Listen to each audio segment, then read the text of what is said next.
To Catch a King, Anna Key reviews Charles Spencer's book about the hunt for King Charles II during the English Civil War of the 17th century.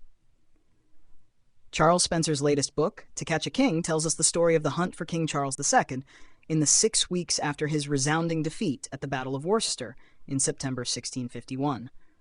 And what a story it is. After his father was executed by the parliamentarians in 1649, the young Charles II sacrificed one of the very principles his father had died for and did a deal with the Scots, thereby accepting Presbyterianism as the national religion in return for being crowned King of Scots. His arrival in Edinburgh prompted the English parliamentary army to invade Scotland in a preemptive strike. This was followed by a Scottish invasion of England.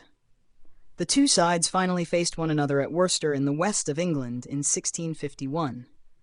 After being comprehensively defeated on the meadows outside the city by the parliamentarian army, the 21-year-old king found himself the subject of a national manhunt, with a huge sum offered for his capture. Over the following 6 weeks, he managed, through a series of heart-poundingly close escapes, to evade the parliamentarians before seeking refuge in France. For the next 9 years, the penniless and defeated Charles wandered around Europe with only a small group of loyal supporters.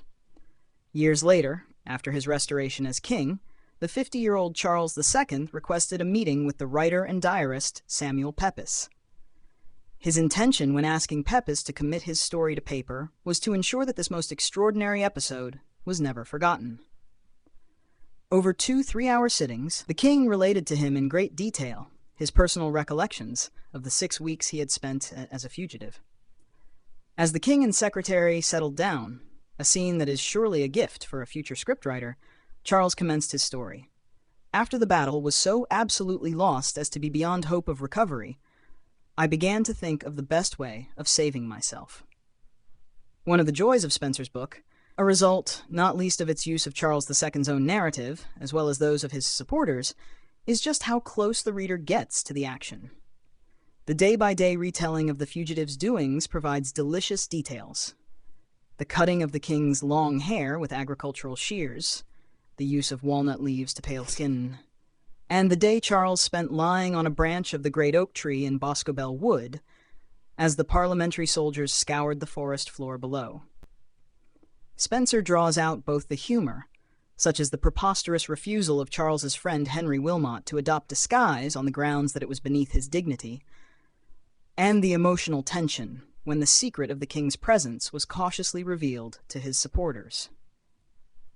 Charles's adventures after losing the Battle of Worcester hide the uncomfortable truth that, whilst almost everyone in England had been appalled by the execution of his father, they had not welcomed the arrival of his son with the Scots army, but had instead firmly bolted their doors.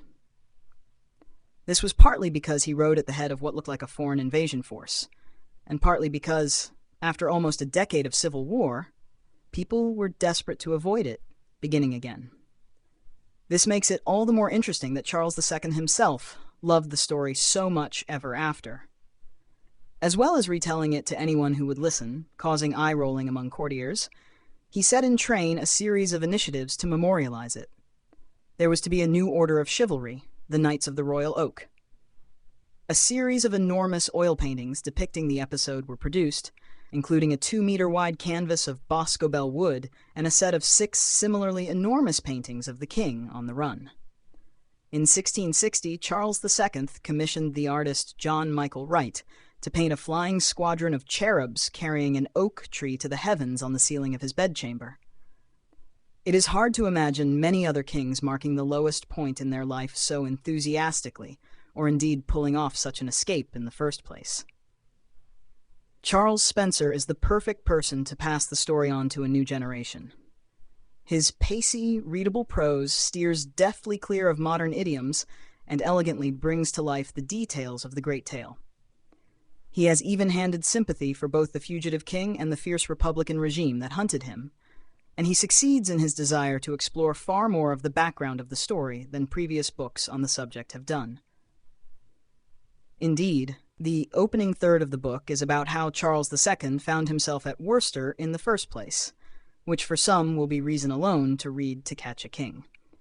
The tantalizing question left, in the end, is that of what it all meant. Would Charles II have been a different king had these 6 weeks never happened? The days and nights spent in hiding must have affected him in some way. Did the need to assume disguises, to survive on wit and charm alone, to use trickery and subterfuge to escape from tight corners help form him? This is the one area where the book doesn't quite hit the mark. Instead, its depiction of Charles II in his final years as an ineffective, pleasure-loving monarch doesn't do justice to the man. Neither is it accurate, or to the complexity of his character. But this one niggle aside, To Catch a King is an excellent read, and those who come to it knowing little of the famous tale will find they have a treat in store.